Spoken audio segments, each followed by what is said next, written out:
Olá! Hoje a gente vai mergulhar na mente de uma das figuras mais fascinantes da história, o apóstolo Paulo, e num dos momentos mais difíceis da vida dele. Olha, o cenário é bem pesado. Paulo está preso, esperando um julgamento que podia muito bem levar à sua execução.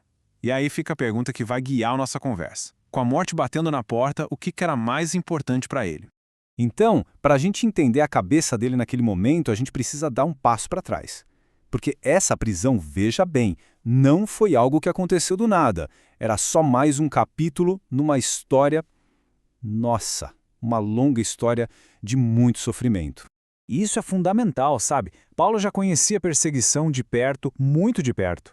Essa força toda que ele tinha, essa resiliência, não apareceu de uma hora para outra. Não, ela foi moldada, forjada no fogo de provações que são até difíceis de imaginar. E que provações, hein? Essa lista aqui, que ele mesmo escreveu numa das suas cartas, é de cair o queixo.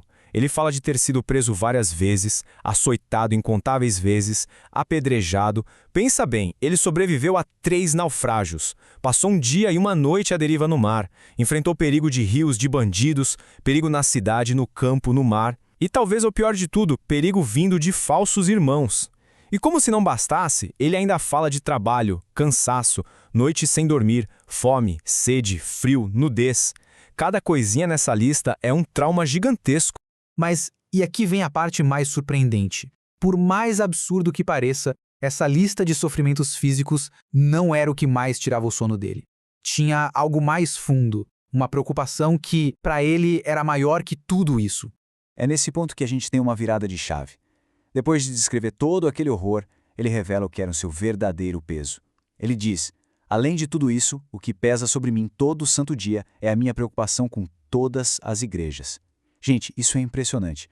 A maior pressão na vida dele não vinha de fora, vinha de dentro.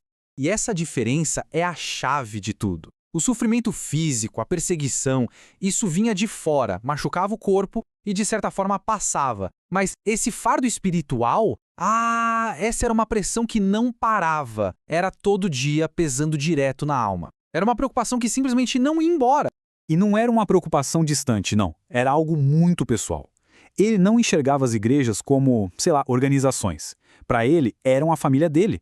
Ele se via como um pai espiritual, sabe? Guiando os filhos, ou como uma mãe, tratando com todo carinho. Ele chega ao ponto de dizer que sentia por eles as dores de parto de novo. A ligação era visceral. Ok, então, com toda essa pressão física e espiritual, uma em cima da outra, o que mantinha esse homem de pé? De onde ele tirava forças? A resposta está no propósito dele, um propósito muito maior. Isso nos traz de volta para a nossa pergunta lá do começo. Ali, na prisão, com a vida por um fio, qual era a expectativa real dele? O que ele esperava que fosse acontecer? E a resposta, de novo, é surpreendente.